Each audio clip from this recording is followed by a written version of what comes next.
Grace and peace, everybody. We're back. You saw the thumbnail, you saw the title, and you know what we're about to do. We're going to be talking about this Tiffany Henyard shenanigans. We're also going to talk a little bit about YSL. So don't think that we've given up on the YSL trial. We're still there with you. So we got a lot to talk about on this evening. But I do want to say thank you so much for tapping in with me on this evening. Thank you to everybody who's already hit the like button, all that kind of good jazz. Shout out to Shadow Seeker becoming a brand new member, a member of the gang. What's Caustic say over here? He says, I enjoy so much seeing the residents of Thornton Township, shout out to them, take back their power the other day. Gave old Tiff a taste of her own medicine. We're going to talk about that. I agree with you 100%. But I do want to say something. Let me go ahead and get this out off my chest. Y'all, real quick. If you ever do something different, maybe something new, maybe try a different recipe or go a different route to work or try a new fitness facility, a new gym, whatever like that. And you get some kind of feeling that maybe I should just double check. Maybe I should check the time or double check all the measurements, make sure I got the right ingredients, whatever like that. Follow your that wisdom right there. I'm not going to say that the Lord is speaking to you. I'm not going to say that, but just follow that wisdom because your boy sat here in this chair last night and did an hour-long video about Tiffany Henyard. And I said, I should do this as a live stream. I'll just do it as a recording and I'll just drop it today. And something also told me maybe I should check the recording after I got done, just make sure quality control. Just a little quality, little quality control there. Nah, I've done this 1,000 times. I don't have to worry about it. I uploaded that video today and come find out all of the audio, all the video clips were muted. Just good gracious, man. And I was sitting there like, yo, I mean, the video popped up and people were watching it and I'm watching it. And I'm like, wait, why is there no audio? I had to take the whole video down. So we're going to redo it today, but y'all going to tell me if the audio works. I knew it. Some told me like I should do this as a live stream. Nah, I've done recordings before. I should check I should check the recording when I get done. Nah, I know it's good. Man, I was just like kicking myself, like all my little safeguards. So this is why I do the mic checks. That's why I do the audio checks. That's why I come on. Matter of fact, when I get done tonight, I'm taking everything out of this office and we're going to redo it tomorrow. And really, it's going to be a lot for cable management because I got some pictures to show y'all, man. It's a rat's nest under my desk.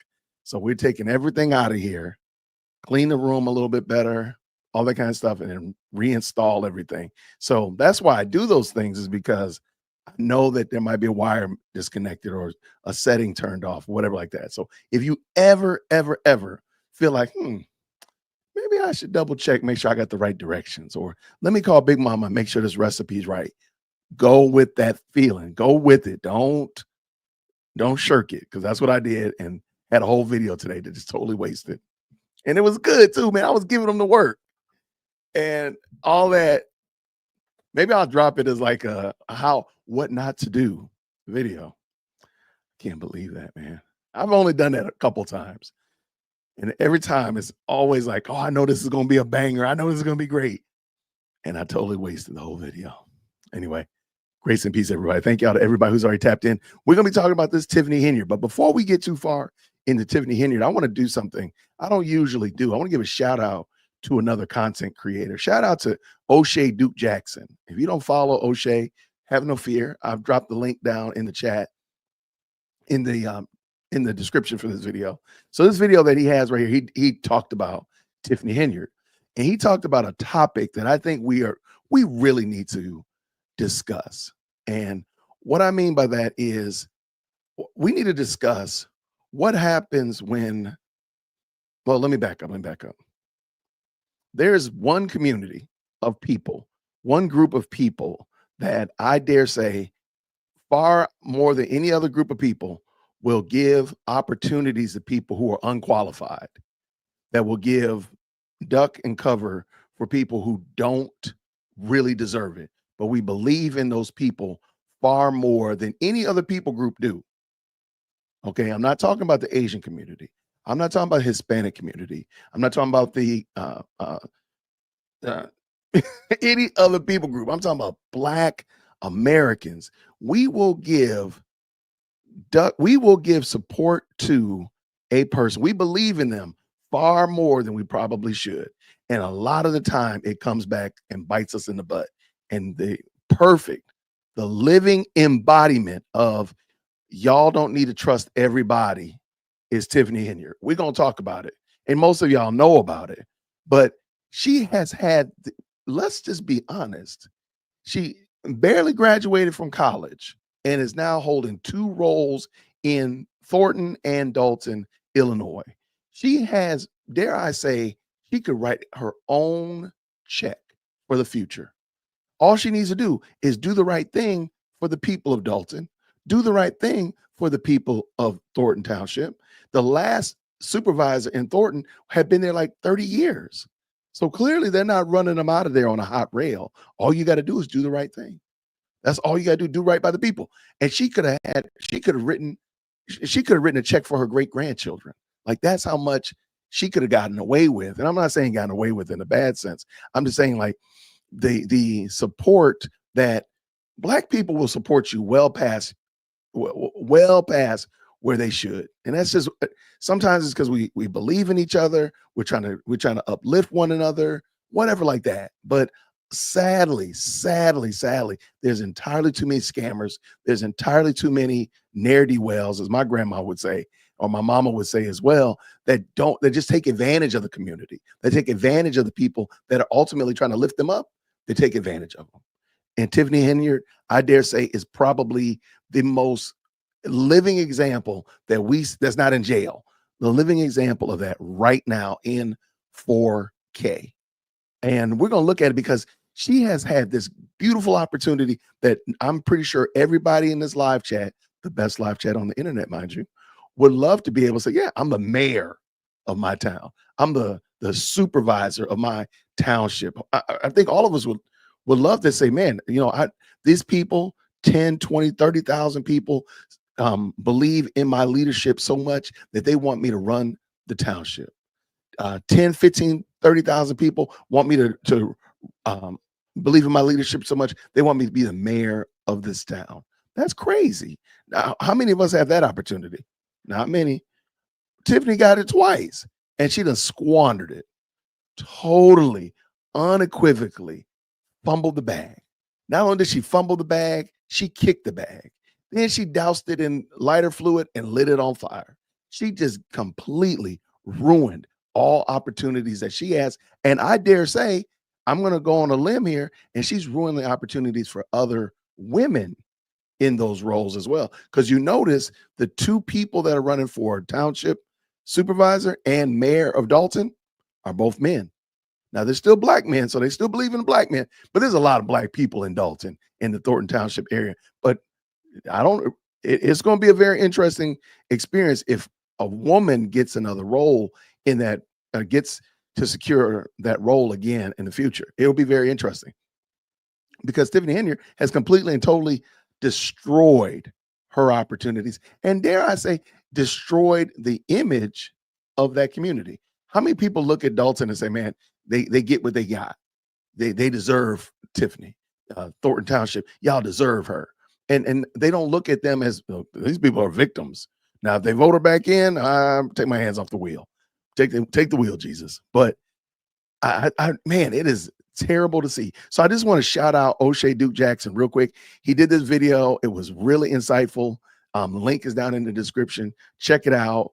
I'm not getting any plug from O'Shea or anything like that, but I really think he had a really good grip on this idea. He actually lives in Africa, in Uganda. So he's around a lot of that as well. So it's not just germane to American Blacks. It's a problem that we have where we give support to people that don't need it. And this one right here is our living example today. So I'm gonna bring it in this video. We're gonna look at it now. Most of us saw the Raucous Caucus that happened on Tuesday. I'm going to go out here and say something. This might not be the most popular thing to say tonight. I think they did her dirty. I think they did. Hey, shout out to Napoleon Harris. I see you, my guy. They did her dirty. I know they did that. They did that. That dude had a fundraiser before the caucus, and therefore everybody at the fundraiser were people that were supporting him. So then when they opened the doors up, they were actually they were already full. They were at capacity. It's like 600 people in the gymnasium, and there was 600 people there. So they really couldn't accept anybody else. So when they started the caucus, all the supporters were there supporting him.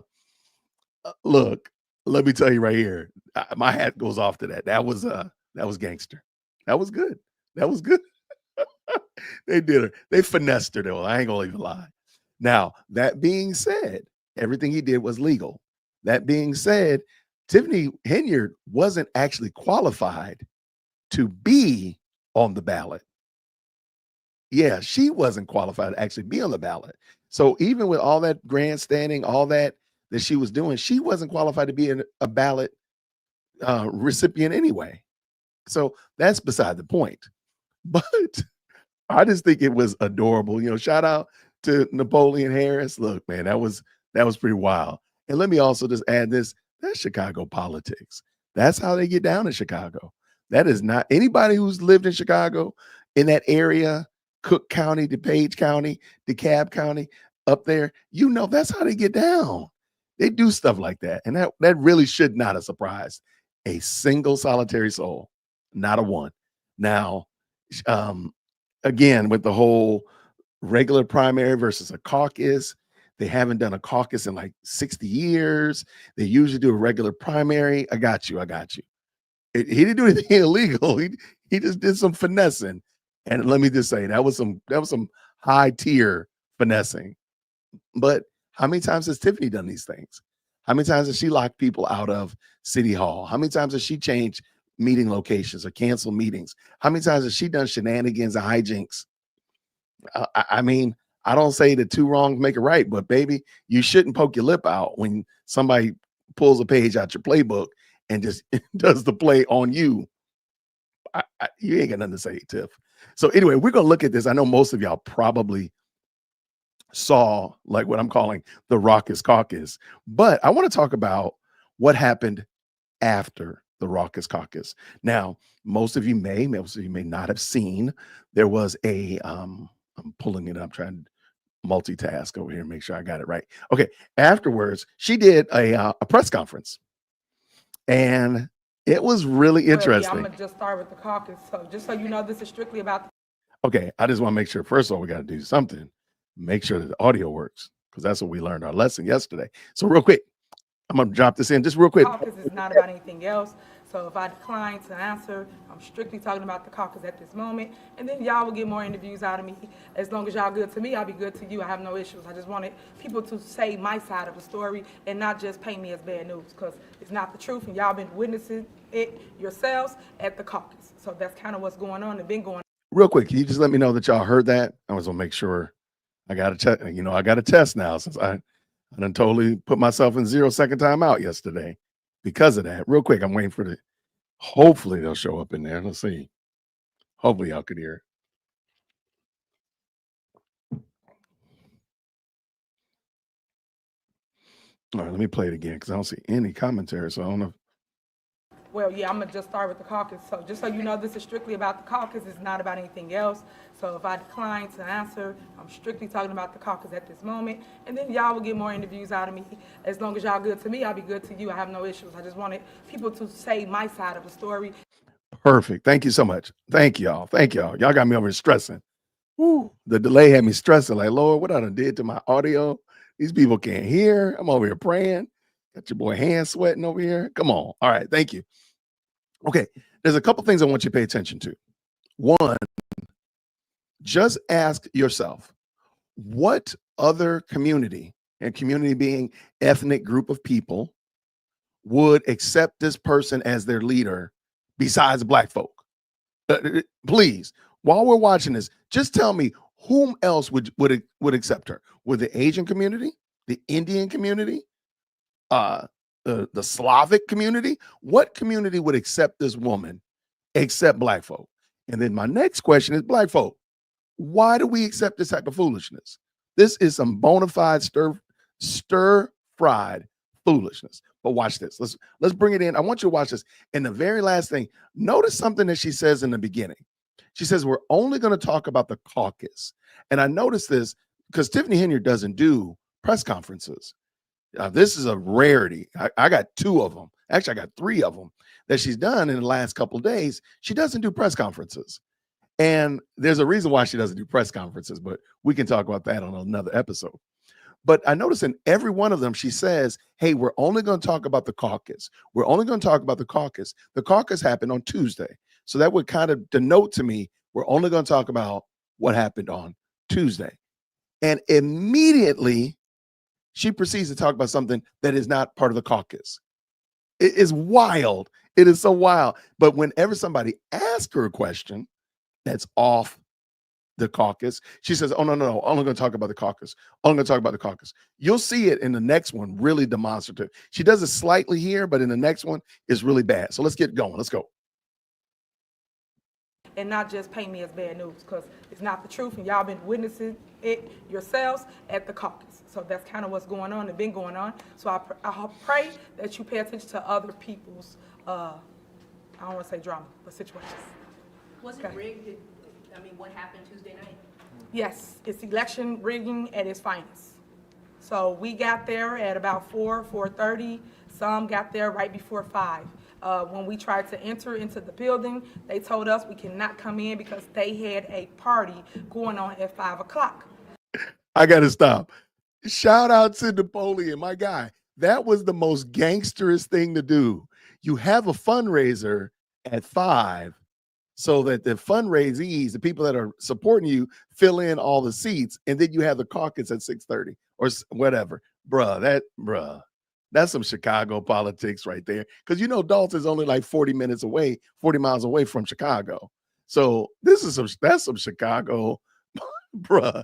That is some amazing Chicago. That's the most Chicago thing I've seen in a while.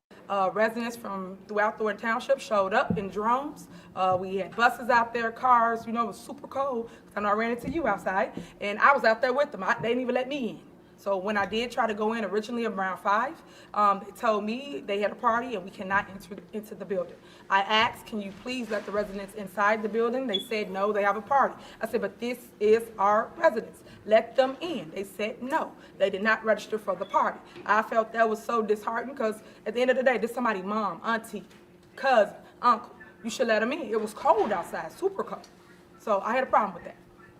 Was your name ever on the ballot? Did they ever actually, say Tiffany Henyard and they vote on it, or no? No, no one had the opportunity to basically be a nominee, and that's where they messed up at.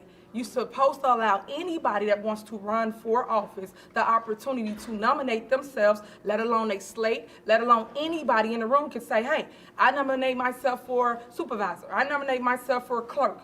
But they didn't give anybody the opportunity to do that. Okay. I know this is going to seem weird, y'all. I agree with Tiffany. They didn't do that. They didn't do it. I thought they did initially, but when I watched back over it, they didn't give them an opportunity. But how many times has she done this? How many times has she done this in the Dolton meetings? How many times has she done this? She's done this quite a bit. And it's hard to find empathy for somebody who's done this so many times. It's kind of hard to see that. And the funny thing is, and I didn't bring it up, but there is her Facebook, on her Facebook page. She did a video before the Raucous Caucus. She was like really on her way to the Raucous Caucus. And she does something very funny in there. She literally makes a plea that people vote for her so that she can give them money. She does it outright in 4K. It is the craziest thing. Like, yo, wait. Are you literally telling people you want to buy their votes? She's talking about giving property tax back. She's going to give a property tax rebate or refund. And of course, what do you need to do? Vote for her in order to get the refund. The funny thing is, Tiffany Henyard got in trouble for this when she first ran for mayor of Dolton. She used Dolton funds to give away gas cards. She had a powwow at the gas station giving out tanks of gas. The exact same thing, and got in trouble for it. I don't understand how she's still in office, but as I asked before, What other people group would allow this?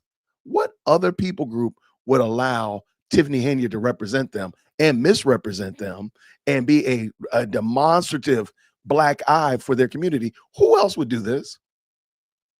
Native Americans, those from Brazil, Portuguese people. Who else? Why do we accept these kind of people, black folk? Why do we do this? Grace and peace. What's up, Hannibal? Shout out, man. Let me tell y'all real quick. If I can get the moderators, please drop Hannibal is Hungry's link in the chat. He does outstanding commentary, documentaries on these topics. Fantastic content creator, solid brother. I enjoy checking out his stuff. Y'all, please put Hannibal in the chat. And if the moderators could please make sure that Hannibal's link is in there, let him know we appreciate him because he does a lot of great work. He does a lot of great work. I'm shouting out O'Shea, but let me tell you, I missed Hannibal is Hungry, but let me tell you, this guy puts out some fantastic work. Excellent commentator. So back to here. Follow along with Tiffany. Let's get done with this because we got 2 videos and we got to go to YSL. Let's go. He only nominated himself and his slate, which was wrong. And I was fighting for my people to get in the building because it was cold outside. How come nobody stood up to nominate you? Well, we did. If you watch the tape, I nominated myself. Okay. Look at this face. She nominated herself. But real quick, the woman asked, why did nobody else nominate you? That's a different question. That's a very, very different question. Everybody here knows that I am a deacon at my church, and I could nominate myself to be a deacon. But it's not really seen as appropriate that you nominate yourself as a deacon or elder. Somebody in the congregation must see you as worthy or one that they would find would be beneficial for the congregation. So it's kind of assumed and not really said loudly. You don't nominate yourself. Somebody else, it could be your wife. My daughter, President Firstborn, nominated me to be a deacon. We talked about it before, but it's kind of assumed. So for Tiffany to sit there looking like a kid that just got caught with their hand in the cookie jar, like I nominated myself. Well, baby, that should cause you to pause. Why does nobody else see your leadership? Why does nobody else believe in your leadership that they would want to nominate you? Like, why is that not the case? But now, granted, somebody could say, hey, well, Harris had all of his team in there. Everybody there was supporting him. I got you. I can feel you. But I think you understand as well what I'm saying. Is that what you were saying to Napoleon Harris from the board? We couldn't hear you. Yes. Somebody got it on tape. I had saw the video, and also my team have it on the tape. If you want the footage, we'll give it to you. But he did not acknowledge anyone or anybody's demand. I was the only one that stood up to him. As you guys know, I am a fighter. I would not be bullied. I would not let people do voter suppression. That was the biggest voter suppression I've ever seen. And we talk about history, right? Every time we talk about history, we're talking about people that fought for the right to vote. But yet, they didn't have the right to vote this time. Why? Why is that? Why mute the votes? Why mute the voices? Why mute the presidents? I have a problem with that because if he thought he was going to win, he would have let him in. But he didn't because it was my base that was on the side because we couldn't get in. He said, and I quote, "We are not letting anybody in until 6:30. 6:30 came, we were still outside. So when I finally got in because people let me through the line, that's the only way I got in the building. Other than that, I would have been outside still with the people. An attorney for Mr. Harris says you were not qualified because you didn't have a certified assessor on your ticket. What do you say to that? Okay, wait, stop. And this is where, and at this point, she knows she messed up. In order to be a nominee, you have to have certain people on your slate in order. Now, she is going to say that they didn't know that she didn't have all of the people on her slate, but she doesn't actually say that she did have the person, which is a very big, it's kind of like, well, you don't know that I have $500 in my pocket. You don't know it. But I'm not telling you that I do have $500 in my pocket. There is a difference. And she's good at this. She is really good at hiding the verbal ball or moving in a direction nobody asked her to. Watch this. Not true. How would anybody know that if you didn't give me opportunity to make my nominations? People can't just assume what they think I have. I have to make the nominations on the floor before someone can say that I didn't have something. That's not true. But did you have it though? What's next? How do you fight it? So we will be in court. This is a legal battle. Everybody has been calling us, saying they're gonna stand with Tiffany Henyard. I appreciate that. Even the naysayers said they're gonna stand with me, because people like righteousness. They don't like this wrong way of dictatorship for government. That is not how you take over things. It was a hostile takeover. And the media was all out there. Y'all saw it firsthand. Okay, y'all, I'm gonna say something else really controversial. Y'all, please, y'all stretch your hands toward dear Will Christian. Pray for me. Y'all, I want her to get back on the ballot. I want her to get on the ballot. Let me tell you why. Tiffany Henyard is YouTube content creator reparations. Let me tell you, my guys. Let me tell you, my friends. She is so much content. We need her. It's a symbiotic relationship. We need Tiffany Henyard. Please put her on the ballot. Now, I want her to lose still, but my goodness in the morning, this is going to be some great drama and comedy for the next 4.5 months. Put her back on the ballot. Napoleon Harris, put her on the ballot. Just put her on there. Do it for us. Do it for the content creators that love dunking on Tiffany Henyard. Please put her back on the ballot. It's going to be the best. No one should ever get the opportunity to sit there and be a dictator in a community where you govern everybody. And that's why I think it was Channel 32, that he's a coward. He did not want to face me head up. He knew that I was going to dominate in that room. And that's why he did not allow my residents inside of the building. Why do you think you're going to dominate? Because everybody you bought, I said bought, that was a Freudian slip. Everybody that you brought, you've also bought with free food giveaways, bingo prizes that are worth $200, $300. All this stuff. Notice every time Tiffany Henyard talks about something, it's always about giving something, the government playing a role in people's lives. It's always. You never hear about her, like the government moving out of the way and allowing you to just thrive and prosper according to your own sweat and steam, right? It's always, we're giving you an Easter basket. We're giving you a Christmas basket. We're giving you a Mother's Day basket. We're giving you a bald head black man basket. They're always giving away stuff. Always. We're giving you property rebates. This woman is crazy. But we ain't giving you a budget. We're not going to do a budget. No, don't ask us about that stuff. We're not going to do a due diligence to make sure that the township and the cities have proper insurance, or that we have police chief that we can trust in. No. What we're doing is we're going to have a bingo night. Don't worry about that stuff that you really need, like crime reduction. We got a skate park. It's always something. She's always giving away stuff. It is the weirdest thing. Let's get out of here. Let's get out of here. Let's go. What do you say to the allegations from Nikita Cloud that you tried to disrupt the event by mentioning yourself possibly a bomb threat, or the allegation that Mr. Price called and tried to cancel the event? So to people that's got all these false accusations, false statements, I am suing for defamation of character. I am suing because that is not true. Be able to back up what you report. And that's what I tell everybody. Everybody using my name and my face for views and clicks. Guilty as charged. Guilty as charged. Guilty. Your boy's guilty. That's me. Absolutely. Tiffany Henyard is my reparation program. Okay. Y'all know I got a senior about to go to college. I'm going to buy her books off of Tiffany Henyard. Guilty as charged. But watch this. Watch this. She just said somebody claiming that she was doing wrong, he was going to sue them for defamation of character, right? So you would think in this woman's mind that he should not go immediately and start calling people names immediately and start making false claims, because the people that she's making those claims about can do the exact same thing, right? Right? Stay tuned. Just stay tuned. Tiffany is the gift that keeps giving. But no one got facts. Everything y'all been doing has been smear campaign, and I have a problem with that. And that's why rarely I come out and I speak with you guys, because you don't want to fact check. That's one thing I love about Nate. Nate came and sat down with me. He fact checked. We give him the information, he go check it. He don't just run a story just because. And that's why I ask all y'all to do, at least be fair in the reporting.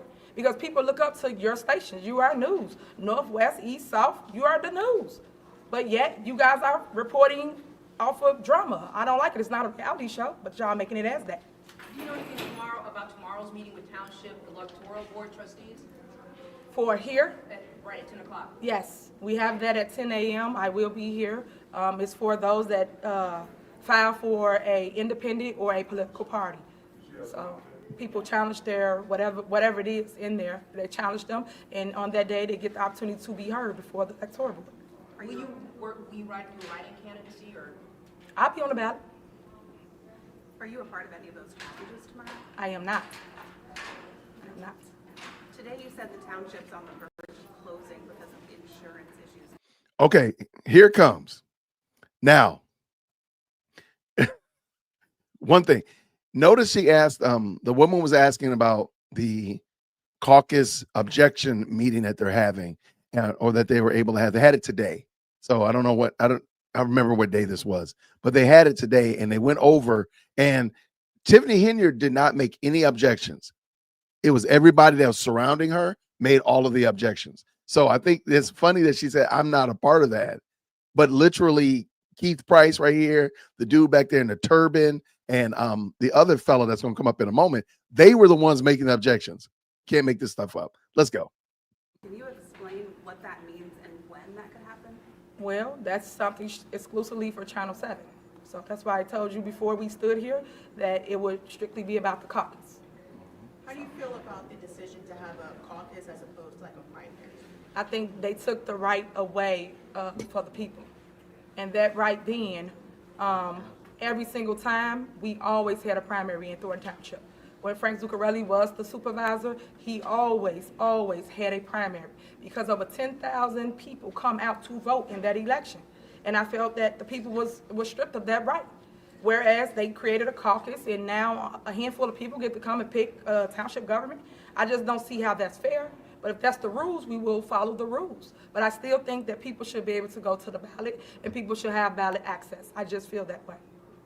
Why are you deciding not to talk about essential township services that are provided with the greater media group here today? That would seem to be Y'all the just more saw relevant me talk part. about that, and I talk every single time I have a special meeting. I literally sit here and talk about what's going on every single time. And it's your job to now piece it all together. So when we say something, they say something, now you go fact check it. But no one does that. Y'all put 4 years in for everything else. Check out the information that's being put out, but no one's doing it. That's why I gave y'all the emails. I gave you the facts, because they put information out, and it's all false. It's not even true. We'd like to be able to have. Think about this for a second. You're doing your first presser in some time. Tiffany Henyard doesn't do press conferences. She generally doesn't talk to the media. She generally doesn't do so. But your first press conference, and instead of just giving the information that people are asking for, you tell them that they need to go piece it together. They need to go because you've said it in other meetings, so they need to piece it together and fact check it on their own. Why not just tell them what it is that they're looking for right now in 4K? It just seemed like you have a captive audience, and they're listening to you. They want to know. They're interacting with you. They're not being combative. They're not asking tough, difficult questions. So why not just answer the question? It seemed like you're missing the opportunity to win them over, and dare I say, even smooth people over to your side by just answering the questions. The factual information about these services to show to our readers and our viewers. And that's why we gave it to you guys. We gave you exactly that. We gave you the information. So if you have more questions, please, by all means, send an email. Keith Price is my point of contact. Y'all can reach out to him, and he will definitely respond. He also have an interview with several of you guys when I'm not here. He know what's going on. But why not just tell them right now? And let me ask this also. Do you think that these newscasters, Chicago has some good newscasters. Let's just say, they have some good news outlets. Now, whether or not Chicago is a good place, that's beside the point. But do you think these people have the information, but they're just asking you? Is that what they're doing? They have the information. I got the cup, but I'm asking you for the cup while I have it in my hand. Is that what I'm supposed to believe? I don't think they actually have the information, Tiffany. But anyway, maybe they are. Maybe they're just playing games. Any more questions about the caucus? No? Okay, go ahead, Kate, you got anything you want to say about your letter? Excuse me. First of all, I want to thank all of you all for coming in. I deeply appreciate it. I appreciate some of the stories I've been seeing ran lately. I want to touch on a very important issue. We had a caucus. Don't kill us. There's Don't a kill us. letter out from the DOT organization, Democrats of Thornton Township, which stated that they would not open the doors until 6:30. I will be getting you all that letter. I didn't print that out. My biggest problem with the caucus was the fact that there were people on the inside that was not from Thornton Township. There was children on the inside yelling and voting. We never had the opportunity to properly vet anybody that was in that party. So real quick, notice what he said. We didn't have time to vet them. Not that Harris's team didn't vet them. He said, we didn't get a chance to vet them. So who are you? Please understand, it wasn't just Tiffany Henyard supporters that were outside. There were also Harris people that didn't go to the fundraiser. They were outside as well. She's going to have a hard road to hoe in order to prove that only Tiffany Henyard supporters were locked outside. She's not going to be able to do that. She's going to also have a hard road to hoe that only Napoleon Harris supporters were inside. She's going to have a hard day at that. It's going to be a hard day. But let's go. Let people in from 4 o'clock through side doors, and whoever else was in there. Many of those people did not live in Thornton Township, should not have been in the building participating in the caucus. That's why I said it was rigged. And obviously, they allowed this. That room should have been cleared, and then people should have started being registered in for the caucus. We had computers on site so that we could check people that would be registering, making sure that they were able to participate in the caucus. Mike Smith wasn't allowed to do that. I wasn't allowed to do that. So essentially they chose to leave everybody that they knew was basically supporting Super Mayor Henyard outside in the cold. And, you know, fair is fair. If the people would have had the opportunity to participate and we would have lost, we could have took that. But to be cheated in such a way, such a slimy way, I expect more from an NFL player who competed on the highest level. Compete in politics on the highest level. He couldn't beat us. We had the crowd outside. You all saw it. Just report the truth. Anybody got a question for me? All right, Michael. Cool. Okay.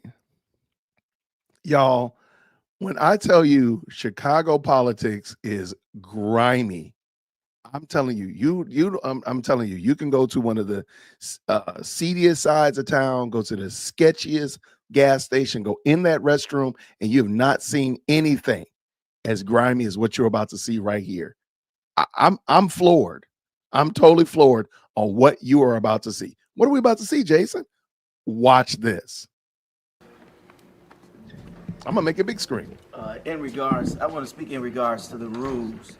The rules were not provided to any of the candidates beforehand to understand any of the rules that the caucus was going to do. Secondly, they targeted and limited the voters of the entire Thornton Township. They wanted DOT members, which is Democrats of Thornton Township, which is clearly against the caucus rules. When you read the caucus guide lets you know that if you are a Democrat and you have voted in the March 20th primary, you are able to come in and to take part in that caucus. They ruled that out, as well as they issued badges to individuals to come in that were a part of the Democrats of Thornton Township. I also want to lay the fact that Watch this. you must be qualified, meaning be a resident of. I'm telling y'all, if y'all have not seen this, I'm telling you, do not be driving. Do not have any hot beverages in your hands. Don't have sharp objects in your hands. No farm equipment. I was floored when I heard this. Wait till you hear what this man says. Thornton Township. Napoleon Harris is not a resident of Thornton Township. Napoleon Harris lives at 1405 Dumfries Lanes in Flossmoor, Illinois. In order to be a township supervisor. Did he just read out that man's address to all of the world? Y'all, I ain't never seen nothing that grimy before. They just read that man's address out. Wow. Y'all, I'm telling you, I've seen grimy stuff before, but my goodness, in the morning, that right there, if that doesn't rise to the level of some kind of like a crime, I will be thoroughly surprised. This dude just literally got up there and read out that man's address. He could have said, hey, he don't live in Thornton. I think I don't think he lives in Thornton. As far as I know, this gentleman doesn't live in Thornton either. He lives in Riverdale. I'm just saying, I don't know all the borderlines and all that kind of stuff like that, but he lives in Riverdale. So that digresses, but he just literally read that man's address out there. And this is a state senator. Napoleon Harris is a Illinois state senator. You've not put a state senator's information out there in public like that. Y'all, Chicago is grimy. Please put Tiffany Henyard back on the ballot. We need Tiffany on the ballot. This is the gift that keeps on giving. I'm gonna start calling her Tiffy Claus, because she's gonna be like my Christmas gift. She's gonna take care of my kids' Christmas. I'm telling you, man, Tiffany is You are supposed to be a duly qualified. People are crazy. Wait, what'd I do? I done hit the mute button. What'd I do? And a committeeman. He sits as the committeeman, and he is not a duly qualified resident of this township. When you talk about as well as nominations, when nominations are set forth, the chairman is supposed to call for nominations. He never called for any nominations. He only nominated himself, and they moved forward. He did. In regards to just a lot of seniors and residents not having that opportunity to be a part, wheelchair residents, amputated legs. I mean, we just had so many people that came out to support, and we weren't given that opportunity to support our supervisor, which I feel disenfranchised the voters of Thornton Township. Thank you. Anybody else? You got it, Mr. Holmes? Okay, we're good. Andrew Holmes don't need to say nothing. Okay. All right, guys. Thank y'all so much for coming out. thank you, I thank you. appreciate it. Wow. I want to do a relationship moving forward with you guys. I pray that this is the starting point so we can talk, because I know I gave you that interview on the spot when we was outside. So hopefully that it goes up from here, and you actually take the opportunity to hear our side, post our side, and you post their side. That's fine, but at least be fair about it. Don't just post one-sided negative narratives and don't give us the opportunity to showcase what we do. I would have loved for you guys to show up to the turkey drive. We have 3,000 people that we fed. We had a lot of great things going on. We got a toy drive coming up. We also have a Christmas food giveaway. We're doing the same thing as the turkey drive. So please stay tuned to that. Again, reach out to KP, Keith Price, if you got any questions as relates to us moving forward. Thank y'all so much for giving us the opportunity to be heard. Thank you. Cool, you want 7 Up? Yeah, we go. All right. So that was the press conference after the day after, so this was Wednesday, after the Raucous Caucus, as I like to call it. And notice what she did at the end. Turkey drive, Thanksgiving drive, Christmas drive. It's always giving stuff away. It's all like she doesn't see the government in any other capacity or any other way outside of it being a big giant piggy bank or sugar daddy. She doesn't see it as anything else. She only sees it as a means to provide her, I mean, really, to give away stuff, to prop up herself by giving away other people's money. That's crazy, man. That's craziness. But so she did that press conference, and I thought it was really interesting. But she also did one today. She must be fit to be tied. She's got to be mad because she's never done this many press conferences. I don't think she's ever done a press conference, truth be told, after that initial one that she did when she spoke with WGN News, and he asked her about the Las Vegas trip. Remember the Vegas trip? Like, that's how long this has been going on, man. But let me real quick, I want to say thank you so much. Thank you so much to Shadow Seekers for becoming a member. Shout out to you. Shout out to Hannibal's Hungry. Thank you for the $10 super. Thank you so much.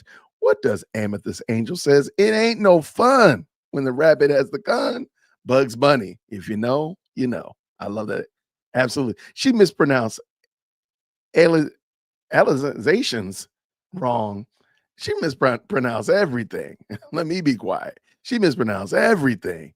But thank you again for that $5 super as well. I want to point out, it's very interesting how she will fence off, if you will, the media and say, hey, we're only going to talk about this topic. But now, since we're looking over here talking about this right here, watch what she does in this one. It is really wild. It's really wild. Like, wait, I thought you said we're only talking about the caucus, or the Raucous Caucus. Like, what are you doing, Tiff? But let's bring it in, Jason. People are entitled to. And shout out to Critical Smoker for this video right here. Thank you so much, Critical Smoker. Now, again, I'm not understanding the support system that she has standing around her. I don't understand what this is with the Keith Price, the guy that misspelled dots, the dude in the turban, and the woman. I don't know what this is. I don't know why they're always around her like this. It just seems really odd. But let's go.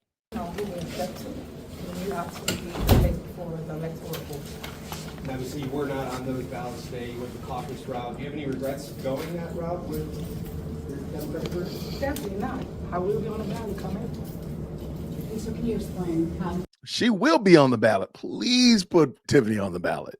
Please. Can you imagine all the drama she's going to cause, all the foolishness and chicanery and shenanigans she's going to unleash? Oh, my word. Please put her on the ballot. You expect to get on the ballot as a write-in or some other type of way? The people will put me on the ballot. We were doing the legal routes, which you guys heard me speak to yesterday, and we will be on the ballot. That's such an interesting approach. Like, sorry about that. That's so interesting. Like, we will be on the ballot. Like, how? How? You can speak it, but how? How are you going to be on the ballot? You're already excluded from the ballot. How will you be on the ballot? That seems wild. Watch this. Let's go. Your supporters, your allies, challenging supervisor? Well, I don't have anyone challenging anyone. Everybody is have their opinion to challenge whoever they like. And everybody gets the opportunity to due process. So I'm gonna let them speak this evening, and they can tell you how the process goes. As it relates to you running for office, you gotta make sure your paperwork's tight. Paperwork's not tight. People can challenge you and say, hey, I want to challenge this person because they don't have enough signatures, or they forgot to file a certain form. Things of that nature is what people challenge one another on this evening. So you're saying that we didn't ask allies, supporters to challenge the various candidates. It was on their own. Yes, it was on their own. I do not. It's funny because the three blind mice that are the dude in the turban, Keith Price, and the dude right here, Dots, they all challenged everybody that was on that that's on Harris's slate today. But she's saying that she didn't put them up to do it, but they're literally standing behind you, supporting you. Isn't that like tacitly? Never mind. I have to do that. Everyone knows this process, and anyone can challenge anybody. As you can see, you saw people willing and dealing today. I've checked to people that was trying to knock someone off the ballot, but then they wanted to say conflict of interest. So you saw that with your own two eyes.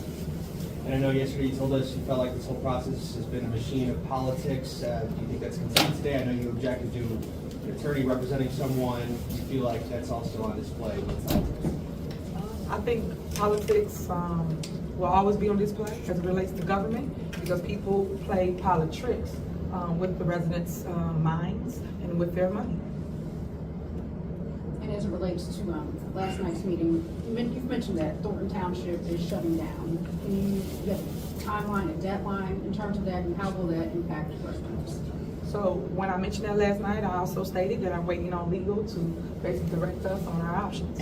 As you know, I stated we are without insurance because 2 trustees did not show up to do their job, which is come and vote and make sure the people had the resources needed, which is insurance, so we can still operate.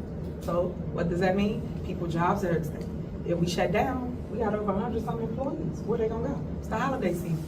I do have a heart. That's why you still see us constantly operating, despite us not having insurance. And when it comes to the government functions, I know you mentioned you're still figuring out the police chief with Dolton. Will he have a job tomorrow? Well, currently, right now, I'm only speaking to township, and as it relates to the electoral board. But you were just talking about insurance, though. All right, so I'm gonna let. Notice she was just talking about insurance, but she only speaking about the electoral board. See, she talks about what she wants to talk about.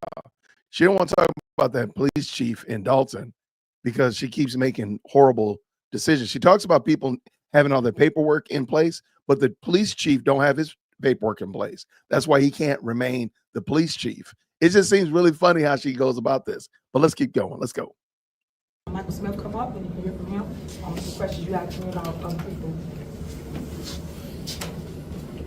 As it relates to being an objector, I am a duly qualified registered voter here in Thornton Township, a taxpayer, and as my objection says, I want to see that the process is followed legally. That's why I submitted objections. I submit objections every election cycle. This is not the first time, but to throw a punch at the supervisor, I find very critical or funny. Napoleon Harris as well has filed objections as well against these candidates and used people to do it on his behalf, as well as Christopher Clark, who's also a candidate for supervisor. I don't know who's feeding the media the information, but let's just put it all out there. They have put individuals out to challenge candidates. The supervisor at no point asked me to put forth a challenge. I did my due diligence. I requested every person that submitted their nomination papers for whatever office they were seeking. I got them. I did my due diligence in looking through each nomination paper, and I filed my objection. As stated before, I think we ought to stick to the facts of the whole matter. We have individuals that are running for office that are not qualified. Mr. Napoleon Harris is not a duly qualified resident in Thornton Township. I think those are some of the issues that I would ask the media to look into. He is a Flossmoor resident and have been for several years. Thank you. Thank you for not reading his address again. On December the 17th, when the board meets again, will the decision be made? What was the process that'll take place then on the 17th? I pray that they show up to the board meeting because right now we don't have insurance. So I hope it don't take that long to have a meeting. I will continue to call special board meetings so that we can clear up our issues so that our staff and our residents can have the resources they need to succeed. So I will be calling another meeting next week. If you're not paying attention, they're just trying to wear down the clock as it relates to the appointment for the trustee. That's thank you. So one of the reasons why Tiffany Henyard is having such a hard time with the their regularly scheduled business meetings is because one trustee recently stepped down, and I forgot his name. Please forgive me. I want to say I forgot his name. Please forgive me. So because there's a trustee that's missing, they need to fill that place. So the 2 trustees that won't come, Gonzalez and Carlisle, the reason they don't come is because Tiffany Henyard won't do the proper steps to nominate and vote for a replacement trustee. She wants to just place somebody there. And a lot of people fear that it's one of these people that's standing behind her, AKA one of her supporters, probably this guy in the black turban or whatever, that she's just going to appoint him if they come and they have a quorum. So they don't come because they don't want to have a quorum, because they know that she'll just appoint somebody. But if they don't come, they can't appoint because they don't have a quorum. So that's just very interesting. But on the 9th, if I'm not mistaken, if I'm ever right, the 9th of December, that's when they're forced to have to go through the proper steps. And by default, Tiffany would not be able to appoint somebody as a trustee, AKA a rubber stamp, to just give her whatever she wants to get.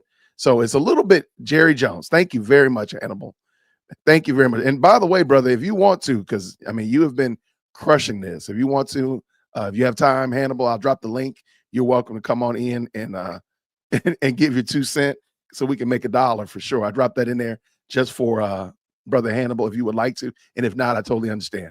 So that's one of the reasons why Chris Gonzalez, and I forgot her first name, but Carlisle is her last name. That's one of the reasons why they have not been coming to their meetings, is because they don't want to have a quorum, AKA Tiffany can just say, now that we have a quorum, this person is going to be the trustee to fill in for Jerry Jones. Bada boom, bada bing. They don't want that because she won't go through the proper steps. Maybe it is dots. Maybe it would be dots. Oh, by the way, I got the video of dots. So if y'all want, I'll play that after we get done with this. So is that who she's trying? Carmen Carlisle. Y'all are the best. Thank you so much. So Carmen Carlisle. Yeah. Okay, I'm gonna play that video when we get done. All right, let's get done with this. All right, Keith Price. Oh, Keith. What does Keith do? Everyone, as it relates to challenges, this is nothing new for me. I've been doing challenges in Illinois for many years. It's a part of the process. When you run for office, it tells you in the candidate's guide you should seek legal advice. So when people make major flaws on their paperwork, that's their mistake, not ours. If this was an NFL game, since we referred to Napoleon, if this was an NFL game and there was only 2 seconds left, you call a timeout, you're on the 50-yard line, but you got a kicker that can kick and win that game from that distance, that's what you do. It's part of the process. So I think there's a lot of more pressing issues than this process, especially at Thornton Township. We've had people put out misinformation on social media stating that they've called in to do it wasn't a phone poll. How was it worded? No, they called it something else, a consent to vote for insurance. We passed out information yesterday to all the news stations that showed the emails from the attorneys, which specifically said that you cannot do it, it's illegal, you must be in person. None of the news stations aired that. And we gave the actual emails that came from the law offices that represent the township. So the misinformation is being put out. I think that's some of the things that we're trying to focus on. So any questions you have on what I'm asking? Just to confirm, your Keith Price, correct? Yes, ma'am. And do you have an official title with the township? Well, I assist Ms. Henyard, Supervisor Henyard. No. And I'm the manager of the Thornton Township Food Pantry. And do you feel confident with the objections you guys made today that those will stand on the 17th from the board here? I don't usually file objections frivolously. I don't do it. When I file objections, it's because mainly major flaws in paperwork. So I feel very confident. Actually, 2 people are gone already that never even got called because of major flaws. So I don't just put in shotgun challenges. I put in good, thorough, check challenges. All right, thank you guys. Appreciate it. Take care. All right, you too. Thank you. Did you have a question for me, sir? Yeah, we'd like to talk to you next. Thank you. All right, so this is another gentleman that was challenging and such like that. I'm not going to bring that one in, but since y'all have been asking for, you all clearly want to hear the dots comment. Let me pull that in real quick. Is this so? I don't understand. I almost want to think that the guy was like trolling. Let me bring it in and y'all can see. What do y'all think? I wanted to come out tonight. Real quick. So this is what's his name? This is Smith, aka Dots. I don't get it. I felt like he was trolling us. Please, in the chat, let me know. Is he troll? He had to been trolling us. He has to be. Watch this. As a neighboring resident in the village of Riverdale. Okay, so he doesn't live in, and I got to look at it. Maybe Thornton Township includes Riverdale, but according to him, he lives in Riverdale. But I digress. And I like to see people involved in the media. But here it is. I have an indicted mayor that's serving in our community, and we don't have this much media coverage going on. But we over here having media coverage here, and we don't put out the good things that is happening. But you guys got to connect the dots. DOTTS. Dots. I just think I'm sorry. I think he was trolling me. And I'm also reading right here. Thank you, Phoenix Blaze. Okay, so Phoenix Blaze is dropping that knowledge. Thank you so much. Look real quick. She says, he lives in Riverdale and we don't respect him here. All right. She says, yes, Thornton Township includes Riverdale. Okay. I accept that. And 16 other cities in the south suburbs. I live in the township. Well, grace and peace. Thank you so much. Yeah. And I think I know exactly who Chuck Brown is talking about. Chuck Brown's talking about Keith Price. Keith Price always looks like he's on his way to the gym or, you know, on his way to go to Costco run or something like that. What do you do? Apparently he's supposed to be like the village or assistant to the supervisor. And he always looks like he's on his way to go walk his dog. All right. He wasn't trolling, but he really, really is that sad. Okay, that's messed up. Right. That poor police officer. That thing was epic for sure. Oh my gosh. All right. So that's what's going on in Thornton. And y'all, I don't know, man. I'm telling you, I know it sounds crazy, but Tiffany Henyard is the gift that just keeps on giving. We need Tiffany Henyard on that ballot. We need her on that ballot because my goodness, in the morning, it's gonna be ridiculous. You know it's gonna be ridiculous. Now, I want her to lose both positions. I want Jason House to win. He just seems like a much better person. He just seems like a better person. And I want, if it's up to Mr. Harris, I want Mr. Harris to hold it down and Tiffany get deleted or kicked out of both of those positions. But this is my thing as I asked in the beginning, and we'll go ahead and cap this off because I want to jump into this YSL because I know a lot of y'all want to hear this interview that Doug just did today. What other community would actually allow Tiffany Henyard to be a representative of it? I mean, she is a representative of Black women in leadership in the southern suburbs of Chicago. Who else would allow this? The Puerto Rican community wouldn't allow this. I guarantee you the Italian community would not allow this type of shenanigans, but we just allow this. And that's the point that I made in the beginning. And when I shouted out O'Shea Duke Jackson, I said, man, we've got to do a better job, especially when you have the support of the community to encourage you to be successful, to encourage you to be all that you are trying to be, but then you sit there and piddle it away by being ignorant like Tiffany Henyard is being. So hopefully that was a good one. I think y'all enjoyed it. I appreciate y'all for that. But now, real quick, I know there was lots of people were talking about, yes, we're going to talk about Doug. So Doug did an interview, a sit-down interview, and I thought it was really insightful because he gives a lot more of his background. I know a lot of people were asking, even when I interviewed Doug, a lot of people had a lot of background questions. They want to ask more questions about Doug, where he came from and how he got into this field. And he did a really good job, the bit that I watched. So I would love for us to watch that together and kind of hear what y'all think about it and get some feedback. So let me do this. Let me snag this up and we're going to listen to inside the YSL prosecution with Doug. How many criminal Weinstein. trials have you been a defense attorney in? Including this one. All right. So I don't know if y'all knew this. This is interesting. So let's go ahead and make sure, if you could just drop a 1 in the chat, make sure y'all can hear. I want to make sure that everybody's able to hear. And let's go. including this one? One criminal trial, including this one. One criminal trial? One criminal trial. This was your first criminal trial? This was being thrown into the deep end. Yes, my first criminal trial. How does that happen? It's kind of, I've been practicing as a criminal defense attorney for maybe 2.5 years now. I guess we're closing in on 3. So appreciate y'all. Thank y'all so much. Everybody can hear. Perfect. If you don't know, last night I recorded all of these videos and the sound was muted and I didn't check it. So I uploaded the video this morning and all the sound was muted. So that's why I'm really hyper about y'all checking, make sure that you can hear every time. So you learn.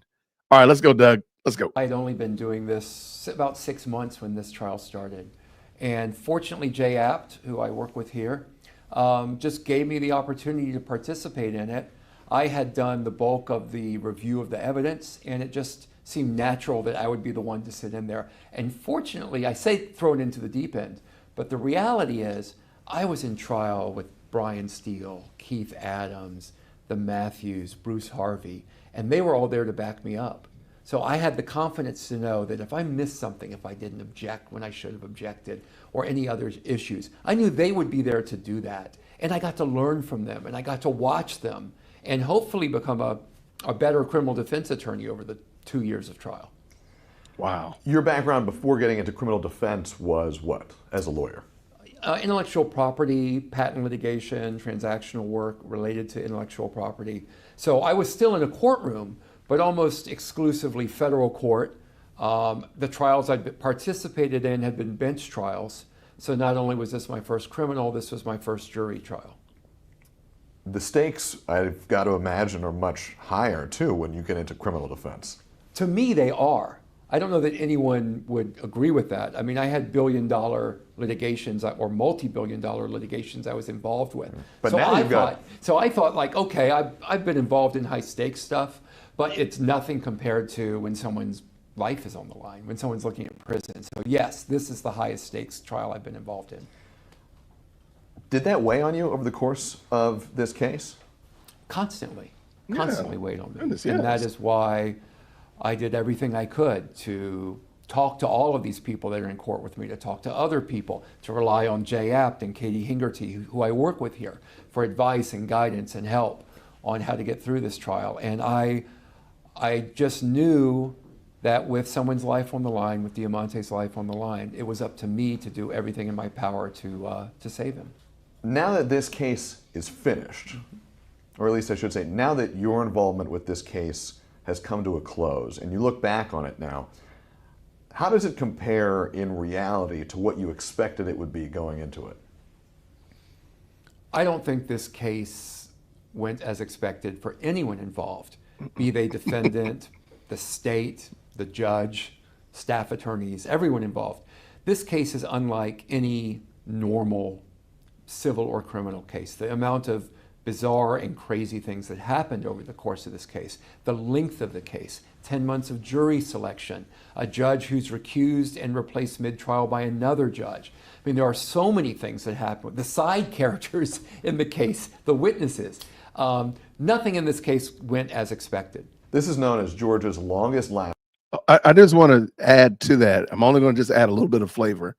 That is an understatement of the year. I've not talked to anyone in the legal space that has said that this case, oh, this is normal. Everybody said this case is wild. Everybody said this case is the weirdest case they've ever heard of, bar none. And that's saying a lot. But and he's about to talk about the fact that this is Georgia, our longest case ever, which is wild. But let's go.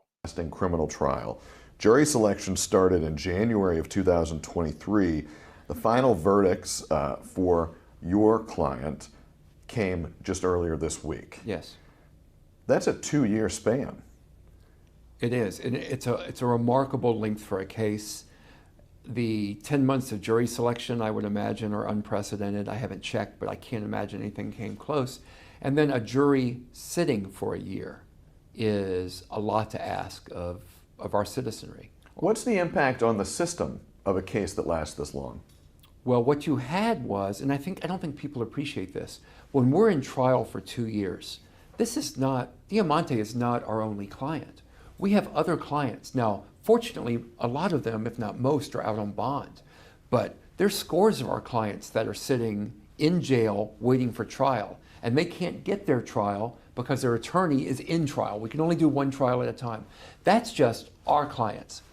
Replicate this over and over by the number of defense attorneys involved in the case. Look at the judicial resources dedicated to this case. Look at the resources of the DA's office dedicated to this case. Look at the resources of the Fulton County Sheriff's Office and Cobb County involved in this case. And it was a huge diversion of resources that could have been put to other uses. You think the YSL case slowed the pace of justice in Metro Atlanta? Well, I don't just think that, I know that. The YSL Yes. case bogged down courts throughout Metro Atlanta, all the surrounding counties, and even courts as far away as Cairo, Augusta. All of them were suffering the effects of attorneys that have cases in those courts being tied up here in YSL. I might back that up because I don't think people realize when we talk about YSL, we're not just talking about it because we're just like, addicted to court TV, or just can't wait to see what the latest shenanigans are. It really did have ripple effects all throughout Georgia. Now, I wouldn't say it went outside of Georgia, but if you told me that it had ripple effects in Alabama, I wouldn't be surprised. I would not be shocked if you said, hey, North Florida had some slowdowns because of YSL. I would not be shocked at all, because that's just how big of a boondoggle this was. So let's get done with this. I'd imagine there are some, including perhaps folks who are more prosecutorially aligned, who would say, look, we allege that a crime was committed, and you've got to do whatever it takes, no matter how long it takes, to bring that case to its conclusion. What do you say to that? I would absolutely agree that that's the case, but you can do it in an efficient manner, and you can do it in a manner that perhaps could yield better results for the prosecutor. I don't think it was in the prosecution's interest to drag this case out over a year.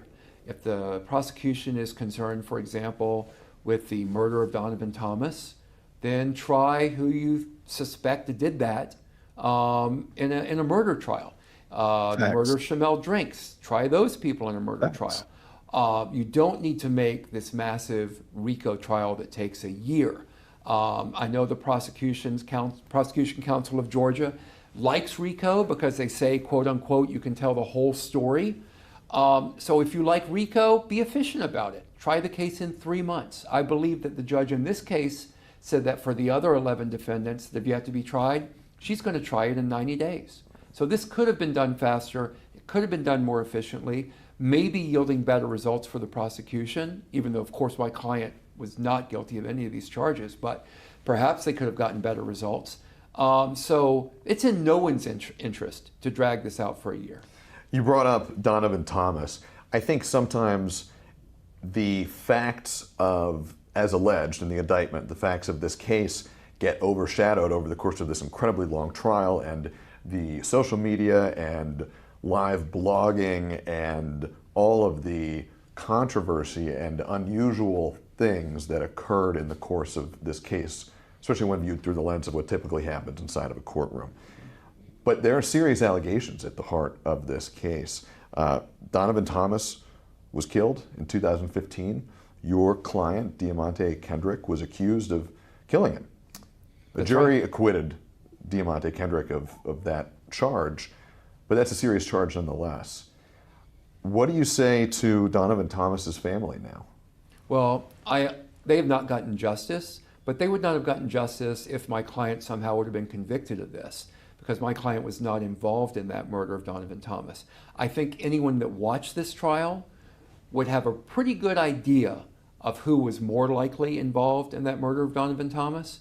And I think it's just a shame that the investigation of that murder was so sloppy, that leads were not followed, that, for example, as Mr. Steele always comes back to, This videotape of the McDonald's of an alleged meetup wasn't gotten. McDonald's. There were a lot of leads that were not followed or followed up on regards to the murder of Donovan Thomas. So as I said in my closing, I feel for the family of Donovan Thomas. It's terrible to lose a loved one. I cannot imagine what would happen if I lost one of my 5 children.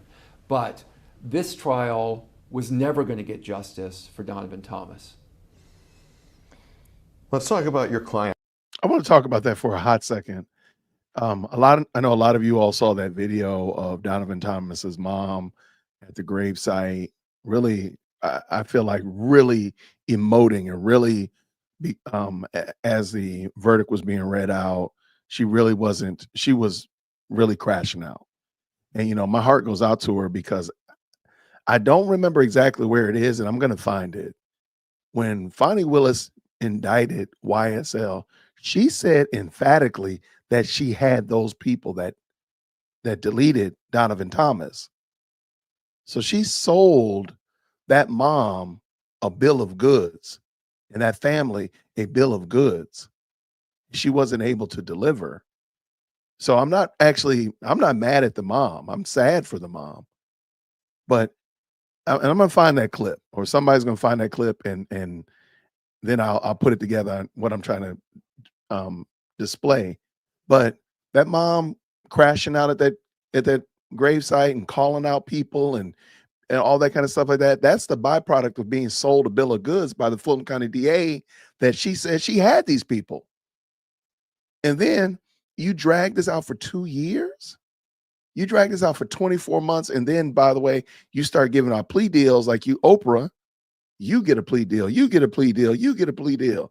As a matter of fact, I got a plea deal. She dropped me one. Like, dang, I ain't even do nothing. But I feel bad for that mom because that woman lied to her when she stood there and said that they had the people that deleted Donovan Thomas. And then Donovan Thomas was like a side character of this whole case. There was all these shifts, all these plot twists and stuff like that. We're going after watches, and now we're over here at the McDonald's. And what about the Infinity? And now Infinity was related to Donovan Thomas, but there were so many other things, side characters, and Donovan Thomas got shuttled around. And then at the end of the day, nobody's guilty for him. So I mean, that I personally hold Fulton County DA's office responsible for that, because you sold them a bill of goods. You sold that woman a bill of goods, and you did not deliver. Now, what was Diamante Kendrick's experience throughout this trial? Well, his experience, I don't think, was that different from hundreds, if not thousands, of people who are locked up in Rice Street, denied bond, and have to spend time at the Rice Street jail who haven't been convicted of anything. And we need significant reform on that. I know that's not exactly your question, that's another issue. But he's locked up in the jail. You can't sleep in there. You can't see your family. There are no visitors since COVID. So the only visits you get with family are by video or by phone. It's not, and it's a terrible facility, as I don't need to probably tell most of your viewers. So he had that. He had this weighing over his head. He gets woken up at 4 to 6 a.m. every day, transported to court, spends all day at court, goes back. If he's lucky, he gets 4 or 5 hours, 6 hours of sleep, although I don't know how restive it is.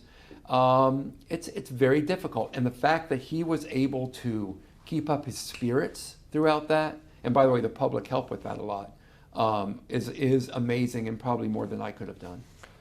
And he was injured at least once in an altercation inside of the Rice Street facility while he was housed there, wasn't he? Yeah, I mean, he had a couple of incidents there. The most recent incident was last Sunday night.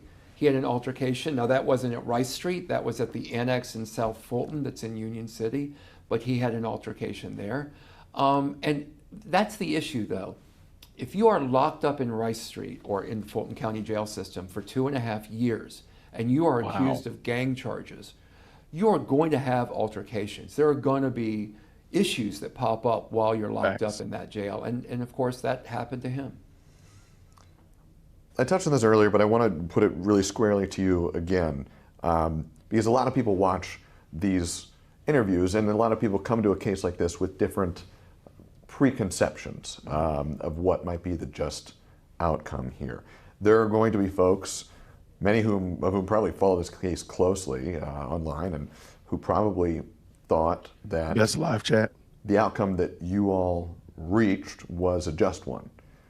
There are also going to be people who look at this, who read the indictment, who hear this is a guy who's accused of being involved in a criminal street gang, accused of murder, accused of violating the state RICO statute, among other serious charges, and they'll say that the jury got it wrong. What do you say to those people? Well, I would say to them that if they are wrongly accused of a crime, that I would hope whoever defends them forces the state to meet their constitutional burden and show that there's guilt beyond a reasonable doubt. The state failed to do that here. I don't believe they could have done that here, given the dearth of evidence and my client's innocence. And I also hope that they understand that when you get in there and you fight for people, regardless of what they're accused of, I don't care if it's murder, I don't care if it's racketeering, and honestly, if it's child molestation or some other incredibly heinous allegation, when you defend those people, you don't just protect those people's rights. You support the Constitution and you protect the rights of everybody else. It stops the police from doing unlawful searches and seizures of your home, and it keeps the government under control. Don't bring that I watch think that up. a lot of people that may say, well, the jury got it wrong, these guys should have been convicted. I think if a lot of those people think about it, they would also want the state's feet to be held to the fire and for everyone's constitutional rights to be respected. What do you think the legacy of this case will be? Ooh, I'm really interested. I have to admit, full disclosure, y'all, I didn't watch this video. So I watched the first like couple seconds and I said, oh, we're going to do this. I don't know what he's going to say, but I really am interested in where he's going to go with this. But thank y'all, everybody who's tapped in. Thank you, everybody who's hit the like button and is checking us out. We're just watching Doug Weinstein on the local 11 Alive News. Shout out to 11 Alive News and interview. It was really good. So let's keep it moving. Mortal Kombat. Fonnie Willis versus Tiffany Henyard. Who wins? Wow.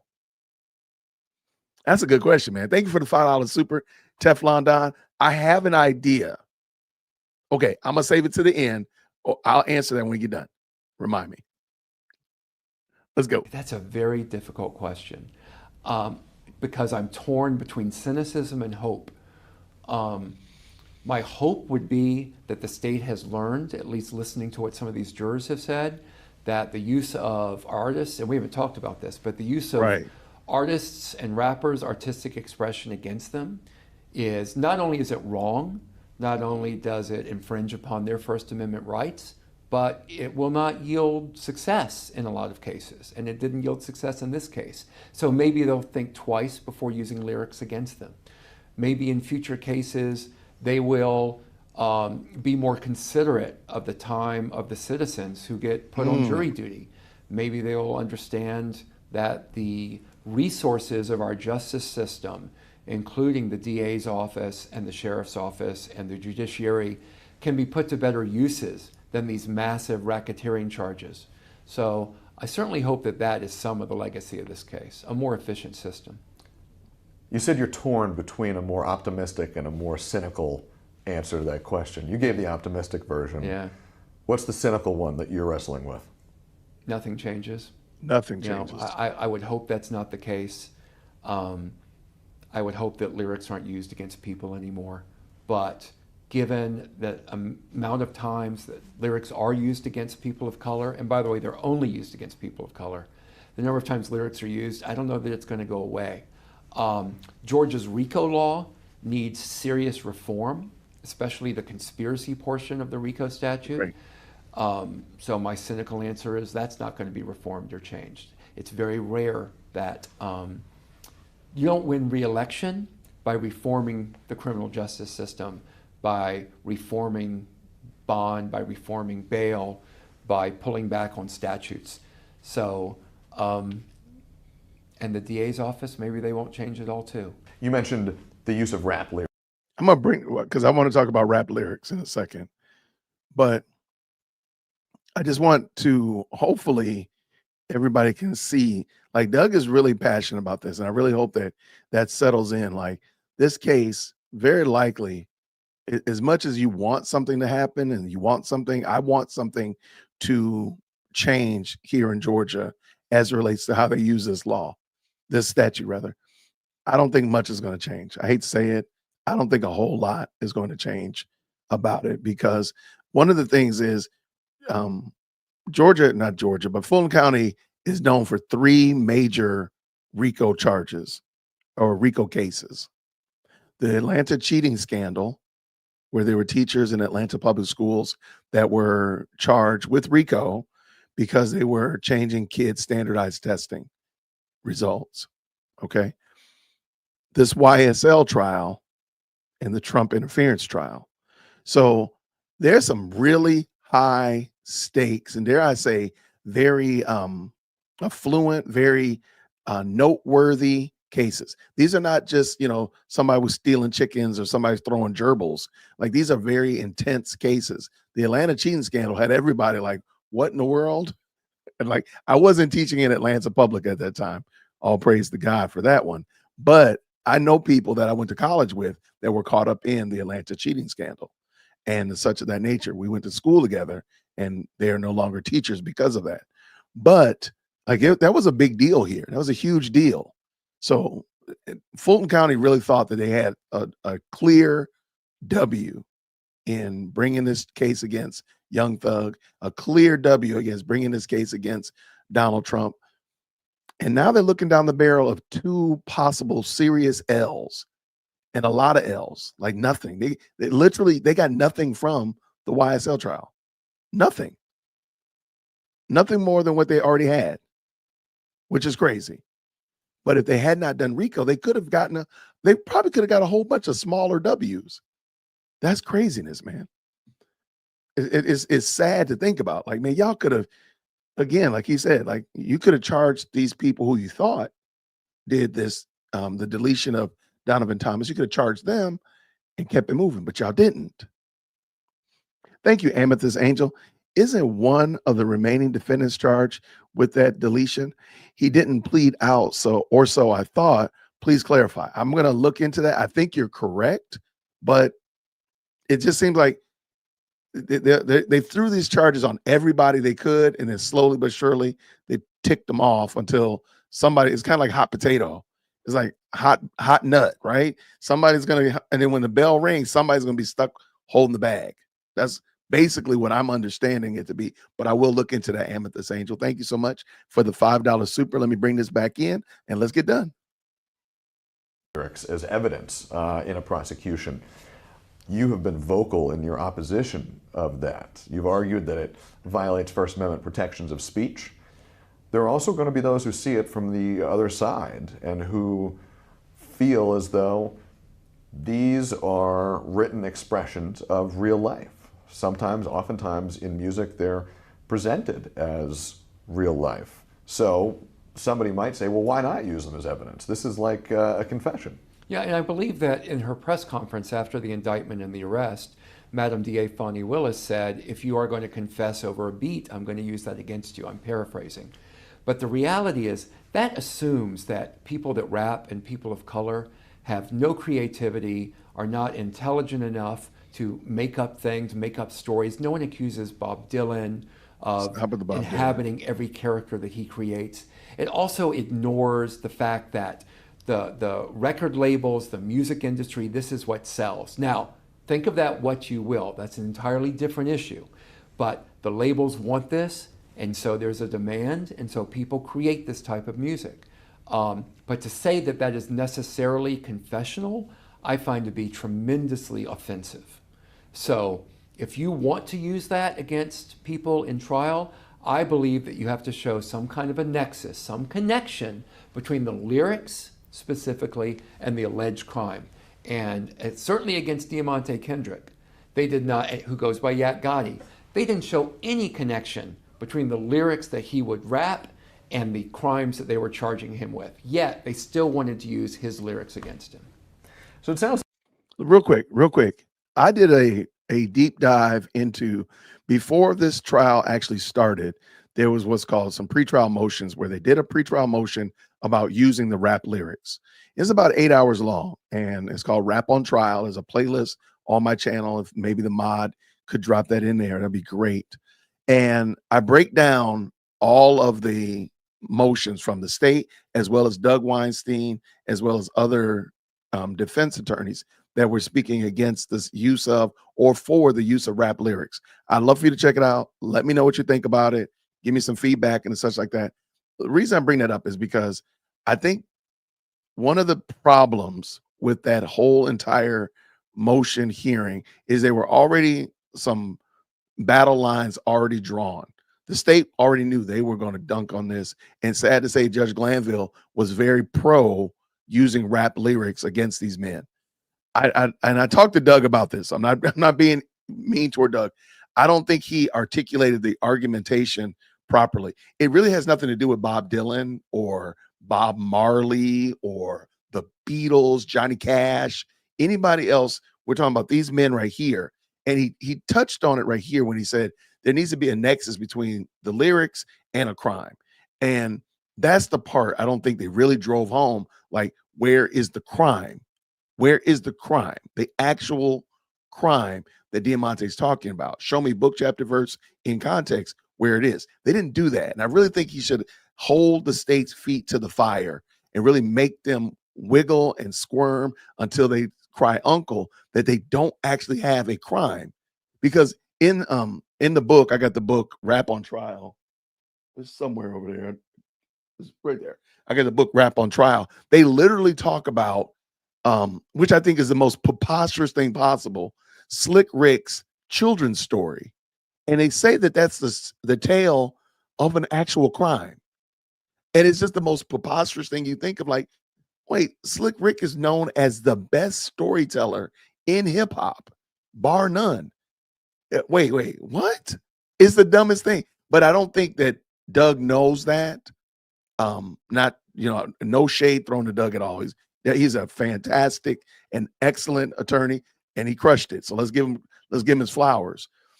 But this argumentation, I think he really needed to drive it home, because as you watch that video, if you go check out my playlist, check it out.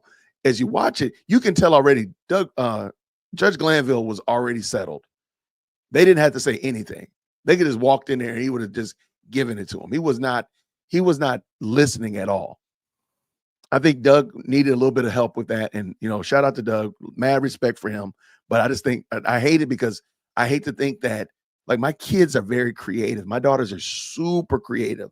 They will just come up with some of the craziest, most insanest things. At what point will society switch and say that kids telling stories could be, again, like that could be a crime? Like, that's preposterous. I know it sounds ignorant what I'm saying, but who would have thought that we'd be arguing about rap music, right? Who would have ever thought that we would have thought that when Ice-T said 6 a.m, the police at my door, fresh Adidas squeaking across my bathroom floor, out my back window to make my escape, that he was actually talking about a real crime, right? Okay, let me get back to this. I'm sorry, y'all. I hate this, because I'm like, there's other ways to deal with an issue besides just a fictitious, silly argument like, oh, you're rapping, so if you confess to a crime to a beat, then you're going to go to jail.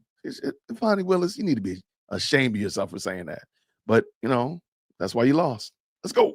Like, what you're advocating for isn't a blanket ban on the use of lyrics as evidence, but rather a hemming in of when they can be used. Is that right? That's exactly right. And if you look at the RAP Act that's in Congress and hopefully one day in Georgia, it doesn't ban the use of lyrics. It doesn't ban the use of artistic expression.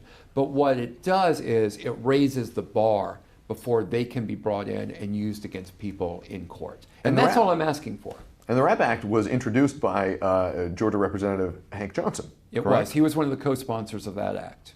And that has now passed. It has become law. It has not passed. And I don't believe it's even made it out of committee. And of course, when this Congress ends, it will have to be reintroduced in the next Congress. And so what I'm hoping to do is use the small platform in my 15 minutes of semi-fame to try to push for that. And I'm going to continue to advocate for passage of the RAP Act. This was not the only major RICO case in Atlanta this year. The YSL case was part of, in some ways, a twin track major RICO case path through the Fulton County justice system. The other component of that was the ongoing election interference case against now President-elect Donald Trump and a number of co-defendants. How do you think the YSL case and its ultimate outcome will potentially impact that other major RICO case here? You know, I don't know that we'll have any direct impact or maybe even indirect impact on that case. That case is on such a different track with such a different situation, especially because that case is likely to go away now that President-elect Trump is going to become president. So I expect that case to fizzle away. But what it does show, again, is the breadth of the Georgia RICO Act. It's far broader than the federal act. And I mean, I used to explain to people that under Georgia RICO conspiracy law, if you were to get on Facebook and you were to say, I completely support what President Trump did, this election was stolen, his seeking the 12,000 votes was all totally legitimate, that's an overt act in furtherance of the conspiracy. It is, And you yep. could possibly be named in a Georgia RICO conspiracy indictment. If you can prove some other predicate acts too. But the predicate acts, if we're going to get detailed, those predicate acts do not need to be committed by that person that was charged. Sure so doesn't. for example, let's look at Diamante Kendrick. They did not, the state, to prove RICO conspiracy, does not have to show that Diamante Kendrick did any of the predicate acts. As a matter of fact, they don't have to show that he did any of the overt acts. All they have to show is that there was a conspiracy and that he willingly and knowingly joined it. So, to get someone, back to the President Trump analogy, to get someone for that, you would just have to show that there was a conspiracy involving President-elect Trump and that you willingly and knowingly joined it. And that is, honestly, a very easy thing to show. You seem like somebody who thinks Georgia's RICO Act is, as it's constituted right now, Too broad. way too broad. Yes. That's correct. You picked that up. Casts way too wide a net, in your view. It does. Yes, I agree. I want to land this conversation here. We're talking about Georgia's RICO Act. You've seen the inside of a history-making, in some ways precedent-setting, RICO case here in Georgia. You seem like somebody who is frustrated by the way this case was handled, by how long it took, Absolutely. and by how many resources it took to get it to a verdict. Is that accurate? That's completely accurate. Absolutely. Who's responsible for that? Fondy Willis. Ultimately, it is the responsibility of the judge that managed this case, as well as the DA's office. Basically, you have a judge that did not put any type of a check until Judge Whitaker. Judge Whitaker's done a great job. But until Judge Whitaker came aboard, you have a judge that was not willing to put any type of efficient management on the case. You're talking about Judge Glanville. I'm here. talking about Chief Judge Glanville, who we had 28 defendants, refused to sever it out into manageable chunks, which is, by the way, what would have happened in a federal case. They would never try 28 people. They would sever that out. So he refused to sever the cases out. He didn't put any type of a clock or any type of time management on the state. And then the state, who, thinking that would be helpful to them, just took it and ran with it. So I think it was a combination of the two. Was the defense at all to blame? I'm just going to say no, because I repeatedly, and not just me, filed motions to try to move this case along, to try to put some efficiency there, to try to sever defendants out and make it more manageable, all of which were denied. So I will not take blame for that. I think it's fully on a situation where you have a judge and a DA working hand in hand to reach what eventually was a just outcome, but not because of the actions of either of those parties. I asked you this earlier, but I want to end with asking you it again following that answer. Do you think anything will change? Boy, no. Why? I There's don't no see incentive. much change over my lifetime. I would like for things to change. Do I think the DA's office is going to change? Do I think they're going to stop using RICO? No. It is too powerful a tool as it's currently written under the hands of the DA's office. And I'm involved in RICO cases. There are RICO cases all over the state. And what happens is, because that law is so strong, they're able to force people to plead out, and they're able to put people away in prison. So I don't expect any DA's office to change. Will we have another case that's a year long? I don't think so. So that part we probably will see change. Will there be another jury selection that takes 10 months? I don't think so. So for example, in this case with Judge Whitaker taking over, she was going to insist on the 90-day case. So maybe I'm being too cynical. Maybe some things will change. Will the things that really go directly to the lives of people and the use of RICO as this ridiculously powerful tool change that? I don't think so.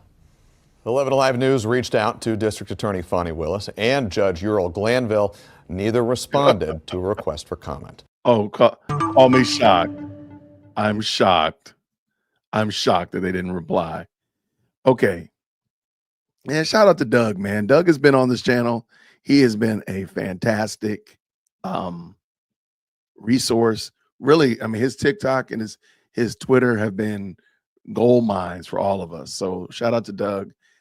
Congratulations to him, to his team, and of course to Mr. Kendrick, who's going to be free, which is pretty wild when you think about it.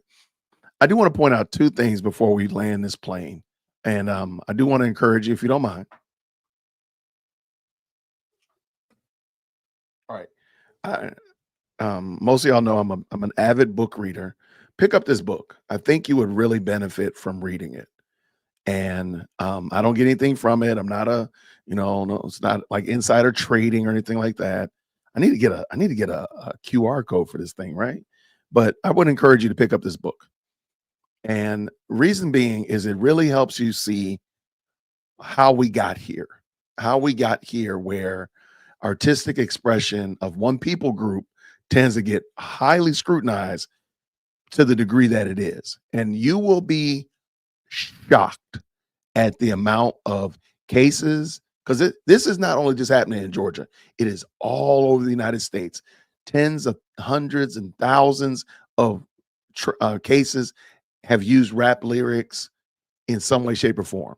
And this trial used it almost, they touched on all of them, from the actual lyrics to music videos, to people in the videos, to writers, to social media.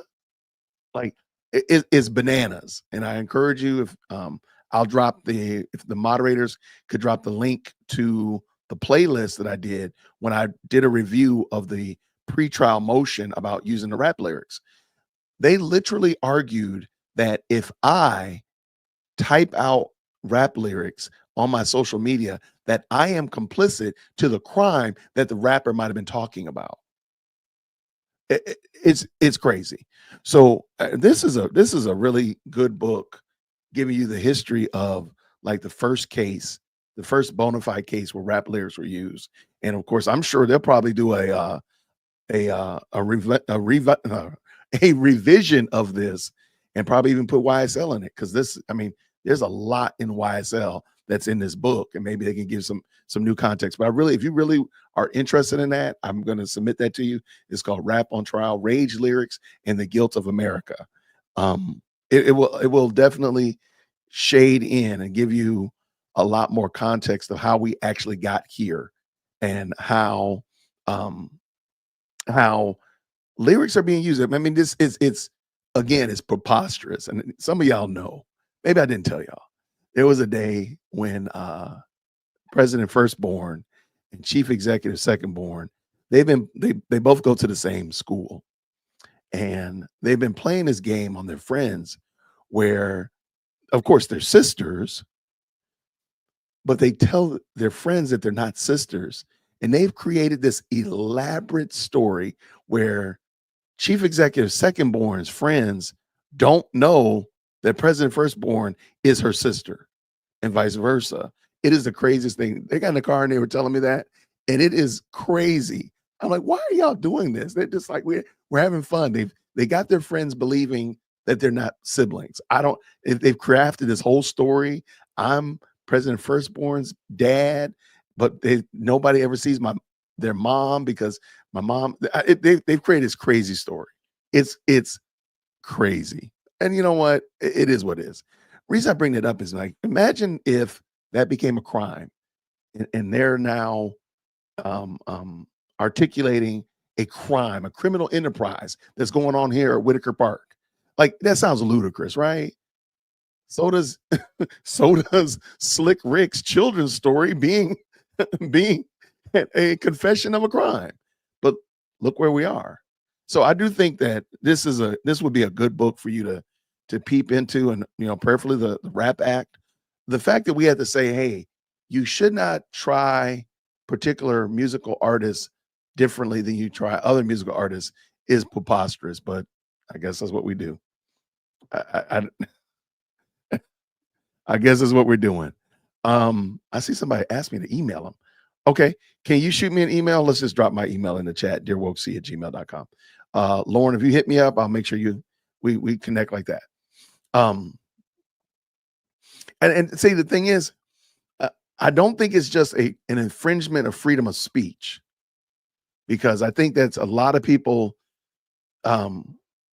Because matter of fact, Fonnie Willis actually was challenged on that when they first brought up the YSL, and I didn't have this ready, so thank you, Phoenix Blaze. I'll make sure I look it up.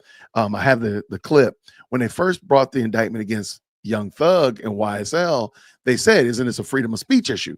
And she said, well, no, because you're not free to confess crimes to a beat.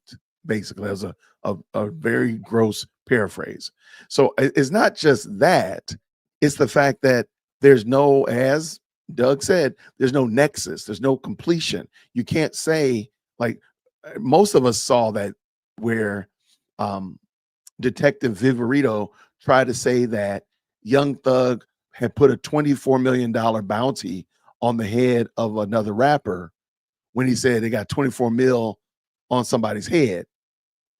And everybody immediately said, the dude put a $24 million diamond in his forehead, and Young Thug was shouting him out about that.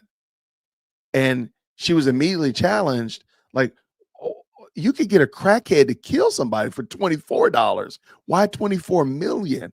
Like, that didn't even make sense. But that's the part that I'm talking about. It's more than just saying it's a freedom of speech issue, which I agree with you. It is freedom of speech. I do think that there's a bias to it, that, like, there's a bias that comes with it that I don't think people are putting into proper perspective. I admit I do not live on Cleveland Avenue. The YSL trial and a lot of their shenanigans happen in what's called Zone 3 of Atlanta. That's very southwest, southeast Atlanta area. I don't live in southeast Atlanta. I respect Southeast Atlanta. That's down not too far from Morehouse, where I went to college. So I respect the area, but I don't live down there. That being the case, however, I recognize that my experience and my living is different than down there when I lived on campus and down there in Zone 3, Mechanicsville, Cleveland Avenue type of area. I'm not pretending like I can properly ascertain what it's like to live down there in Zone 3 or Cleveland Avenue, Mechanicsville area. And the same note, they probably have no idea what it's like living here. So I'm willing to accept that and say, hey, I don't understand this. So I would need, before I cast judgment, before I cast stones, so to speak, I would need somebody to make sure I'm pointing the stone in the right direction. They don't do that with rap lyrics. They literally grossly misinterpret lyrics. Again, 24 mil on a rapper's head. They misinterpret it, and nobody's holding them accountable. Say, wait, that don't even make sense. Bodies on bodies on bodies. There's like 9 different interpretations of that. Why do you get to say that it's the bad interpretation when we said it could be one of these other ones? Why do you get to do that? And so that's what I don't think it's just a freedom of speech issue. I think it's more of a matter of there's a bias toward a particular art form. And again, I couldn't tell you a Young Thug song to save my life. Don't give me 24 mil if I could name a Young Thug song, because I'm gonna be broke still. No, I got Tiffany Henyard. I got Tiffany Henyard still, so we got reparations. But no, besides that though, I'm stuck. But I'm not gonna pretend like I can interpret it. and my interpretation is the only interpretation, that doesn't even make sense. It's just wild. So I appreciate y'all, man. Y'all are the best. Y'all are the absolute best. Let me just real quick say thank you so much. Okay. Oh yeah, I saw Mortal Kombat. I'm gonna get to you, Don. I got you right here. What does he say right here? This is Jeffrey Jordan. Thank you for the $5 super. He says the reason black people accept her is because they're told that black people watch out for other black people. Many don't. That's all I'm saying. No, I agree with you, Jeffrey. The problem is Tiffany Henyard fumbled the bag. She had people, I mean, there are a lot of people that were supporting her and all about her and like, yay, Tiffany, whatever, in Dolton, in Thornton, and she fumbled the bag, kicked the bag, lit it on fire, and is looking crazy. So, no, I agree with you, Jeff. Thank you so much. Amethyst says this. Okay, is it one of the defendants? I'm gonna look into that. Okay, Mortal Kombat. Okay, I'm gonna go with Fonnie. I think Fonnie can take out Tiffany in a fist fight. Sorry, I think Fonnie. I think I believe she can throw hands. I believe Fonnie can actually box. I do believe that. Now, whether or not she's a good attorney, whether or not she's the best DA, I'm gonna put that aside. I believe she can probably put hands and she probably put paws on Tiffany. I believe it. I don't think Tiffany. I think Tiffany's just a lot of huff and puff. Yeah, I just can't see it. But good question. I appreciate the $5 super for sure. I hope I answer. Rap artist, thank you so much, Phoenix Blaze. I appreciate you. Thank you. And you're actually in the area. You live in Thornton area, so you're definitely our woman on the street. So if you ever want to email me, I'm gonna drop my email. If you ever want to connect and whatever like that, I would love to hear your perspective, especially if I said something wrong. Don't let me be up in here all messed up. But what did you say here? Rap artists definitely need translators in court, period, full stop. Just that's it right there. But even more than that, how about we not use the lyrics?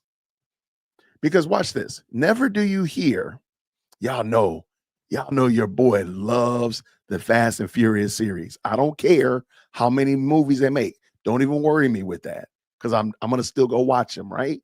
I love the Fast and Furious series. It's crazy. The series is self-evident. It's self-aware. I apologize. It's just crazy. It don't make any sense. Now watch this.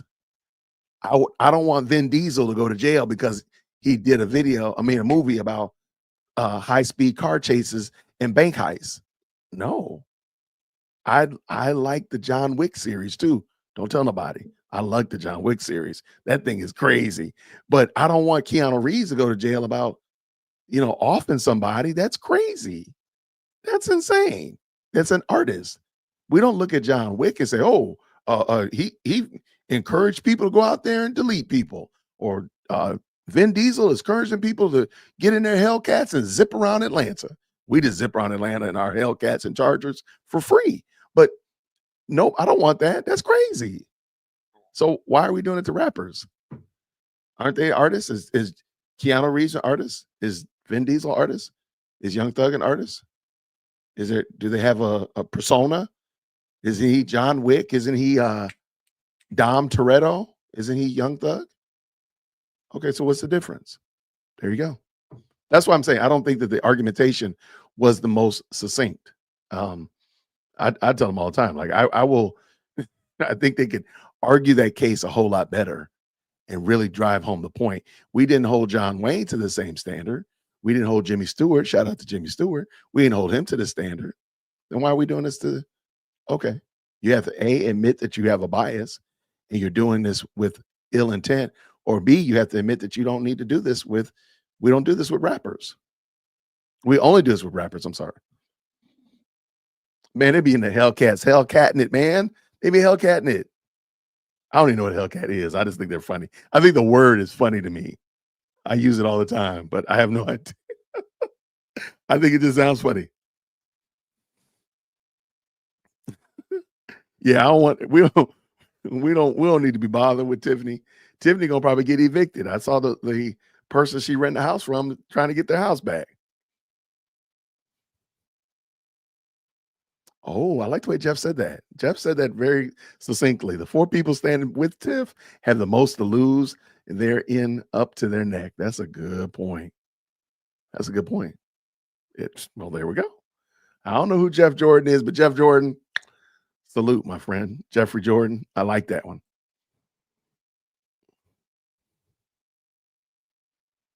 I mean, there you go.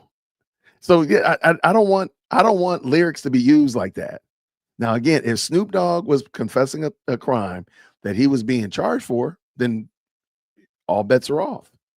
If Snoop Dogg wrote a song about kicking puppies, well, no way, he's Snoop Dogg, kicking cats, and he was being charged for kicking cats, then the song should apply. That just makes sense. If Snoop Dogg is got a rap song about cooking collard greens or washing collard greens in the bathtub, that has nothing to do with the crime that he's charged with. Therefore, it doesn't apply. But if you're saying, oh, look, he doesn't care about people, that's why he's washing his collard greens in the bathtub, that's dumb. Somebody should have just stood up and said, ma'am, that's stupid. That's the dumbest thing I've heard ever. That's what needed to happen, in my opinion.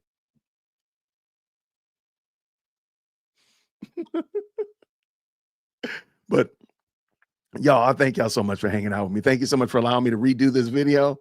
I did it earlier and left the mute. I don't know what happened, y'all, but I appreciate y'all. I am going to be, there we go.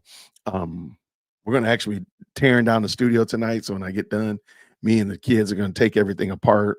We're coming in and going to move some furniture around, do some things like that. You might not see a whole bunch of change on the camera. You might, but we'll be back on Sunday, Lord willing. And everything will be back up and running. And all this cable management that's over here tangling up my feet, we can get that thing squared away because it's a mess under here. I'm telling you, it's a rat's nest. But thank y'all so much, everybody, for the very kind super chats. I appreciate y'all for the comments, all the engagement, being a part of the best live chat on the internet. Thank you all so much. So if you're new to the channel, go on and hit that like button. We are glad to have you. Thank you so much. Let me know that you like this type of commentary. You like this social and political commentary from a Christian male perspective. If you're tried and true day one or this is your first day, it don't matter. Welcome to the best live chat on the internet. I thank y'all so much for rocking with me. Thank you so much. And I will see you all Sunday, Lord willing. And I'll make sure the thumbnail goes up soon. So everybody, I appreciate all of y'all. And until then, everybody, grace and peace. Take care.